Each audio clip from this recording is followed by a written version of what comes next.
mi tako he oase le na pe yokpia na pe chuza ble pe tuki washte.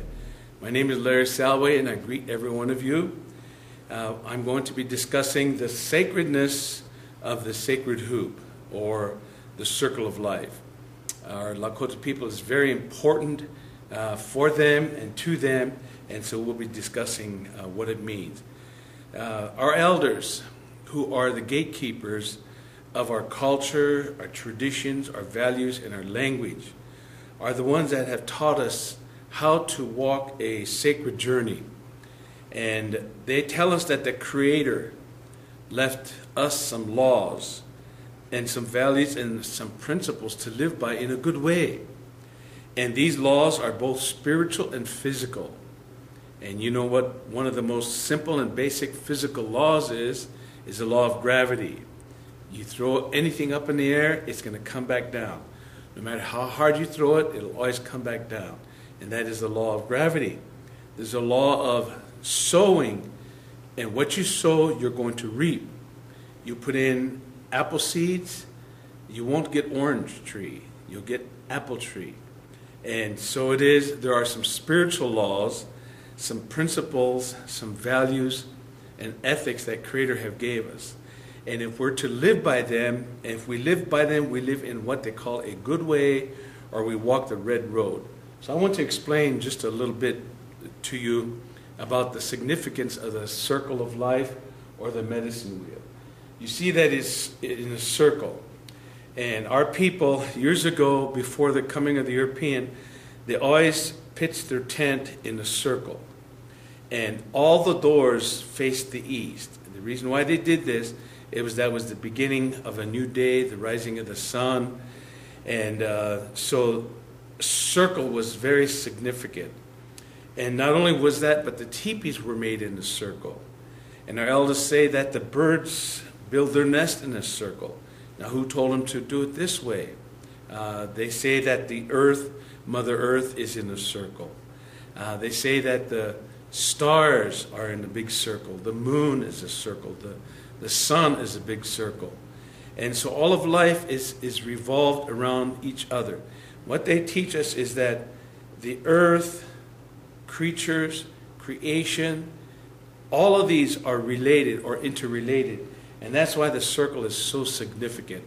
When we look at the circle, we think immediately that all things are interrelated. And that's why we say, mitakuya oase, all my relatives. We say everything is related. And whenever you meet a Lakota elder or a person, one of the first things they always try to do is establish a relationship. They'll ask you, and what is your name? So you don't tell them, oh, hi, I'm Larry Salway, until later. You say, yeah, I'm Larry, but my dad is Dick Salway, my grandfather is Salvas, and you go on and go back in lineage to your grandparents and beyond, and also your mother's side. And then somewhere along the line, invariably, people can connect, say, oh, my great-grandfather's related to your great-grandfather. And there you have, what are they trying to do? They're trying to connect with you. Because the Tiwahe, which is the nuclear family, is so related to the Tioshbai, which is the extended family. And among Native families, there's no such thing as just half-brother or step-brother or step-sister. You're either full brother or sister, or you're not. Same way with auntie. They have a mom. Your mother and all of her sisters is your mom. Your father and all of his brothers are your dad. And so your mother and her sisters, all of their children are your brothers and sisters. And your dad with his brothers, that's your dad's, with all of their children are your brothers and sisters. And then you go on, and your mother's side, the fathers on your mother's brothers, your uncles, those will be your cousins. But when you get together in a family, you call them cousin, brother. They're your cousins, but they're even closer than that. They're like a brother. So that's what they try to do. They always try to establish relationship. Whenever you see two strangers on the street, Indian people, Native Americans, no matter what tribe they're from, they always try to establish relationship to see if somehow they could be related to you. And that's the reason for the circle. And elders have told us that if we live by the laws and live by the values and live by the principles that Creator gave us, that we would lead a good life. In fact, they say that it would be a circle of wellness, a circle of healing, a circle of love.